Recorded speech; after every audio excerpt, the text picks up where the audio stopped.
आइए देखते हैं माहेश्वरी विवाह में पग-पकड़ाई की विधि। ससुर जी चौकी पर बैठते हैं। उनके हाथों में कोथड़ा होता है। कोथड़ा यानी लाल कपड़े की लंबी सी थैली होती है।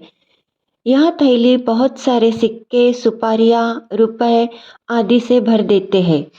इच्छा हो तो उसमें एक हाथ सोने की गिन्नी, सोने की अंगूठी या इस तरह का कोई भी सोने का छोटा सा गहना डाल सकते हैं। बहू को 2 मौके दिए जाते हैं कि वह इस कोथड़े में हाथ डाले और मुट्ठी में ज़्यादा से ज़्यादा जितना भरा जा सकता है उतना धन भरकर निकाल ले। यह निकाला हुआ धन बहुरानी का हो जाता है। कुछ घरों में दोनों हाथ एक साथ कोथड़े में डलवाए जाते हैं और एक ही मौका दिया जाता है। होशियार बहू इस मौके का पूरा फायदा उठाती है और चतुराई से ज़्यादा धन निकाल लेती है।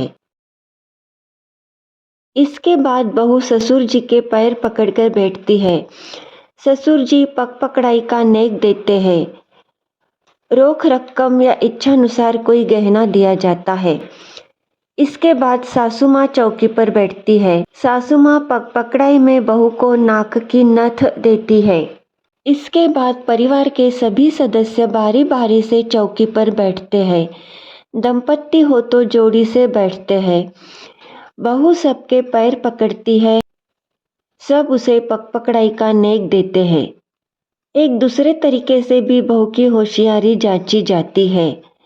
कभी-कभी पग-पकड़ाई में उसे गहने का खाली डिब्बा पकड़ा देते हैं या कभी गहने के डिब्बे में नकली गहना या दूसरा कुछ रखकर दे देते हैं।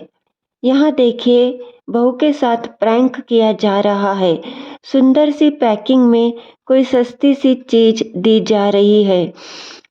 बहू को शक हो तो बहू पैकिंग खुलवा कर देखती है और वह चीज लेने से इनकार कर देती है और बाद में उसे असली नेक दिया जाता है।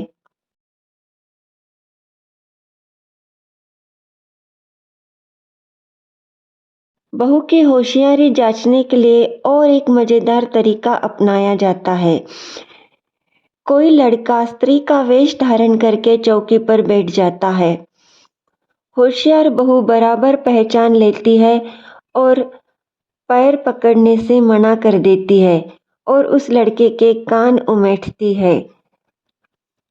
बहू अगर पहचान ना पाए और स्त्री वेश में बैठे लड़के को महिला समझकर उसके पैर पकड़ ले तो बहू फंस जाती है और उसे देवर को या जो भी लड़का है उसे भारी भरकम नेक देना होता है। इन सब रस्मों का उद्देश्य ब्याह के घर में माहौल को खुशनुमा बनाना होता है।